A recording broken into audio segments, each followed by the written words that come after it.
नमस्कार दोस्तों, आज हम लोग बात करेंगे फैक्टरिंग के बारे में।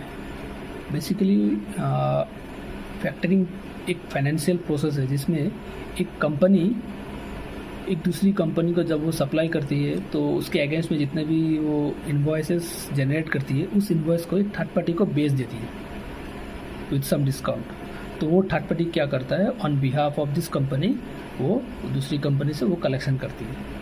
इससे फ़ायदा क्या होता है, इस कंपनी को तुरंत अपनी वर्किंग कैपिटल के लिए जितने भी कैश उसको चाहिए वो साथ उसको मिल जाता है, ठीक है ना। और फैक्टर कंपनी का क्या फ़ायदा होता है कि उसको एक इंटरेस्ट या चार्जेस बोल लीजिए उसको चार्जेस मिल जाता है ये काम करने के लिए। तो इसको हम लोग एक एग्जांपल से समझते हैं।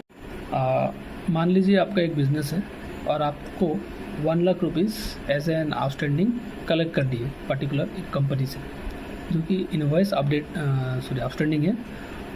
तो उस कंपनी ने आपको पेमेंट नहीं किया है और आपको इमीडिएटली अभी कैश का ज़रूरत है फॉर योर प्रोडक्शन। तो आप क्या करोगे, उस इनवॉइसेस को ना आप एक थर्ड पार्टी को बेच दोगे, जिसको हम लोग बोलते हैं फैक्टर कंपनी या फैक्टर, ठीक है ना। वो फैक्टर क्या करेगा, तो आपको इमीडिएटली एक एडवांस पेमेंट कर देती है वो, ठीक है ना।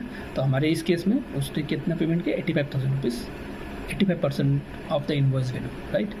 तो उसके बदले में वो क्या करेगा, कुछ फीस चार्ज करेगा अपने इस सर्विस के लिए, ठीक है ना।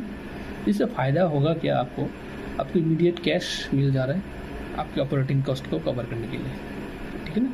तो और उस फैक्टर कंपनी को भी क्या फ़ायदा है कि वो आपके बिहाफ में जो कलेक्ट कर रहा है उसमें से उसको वो चार्जेस भी मिल रहे हैं, ठीक है ना।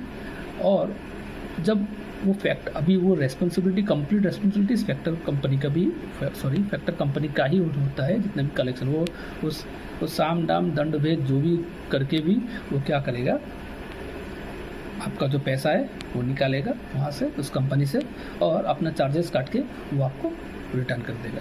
इस केस में उसने आपको एडवांस ऑलरेडी पेज कर चुका है और रिमेनिंग जो भी पैसा बचेगा ना वो आपको बाद में लास्ट में दे देगा। तो इसी को हम लोग बोलते हैं फैक्टरिंग।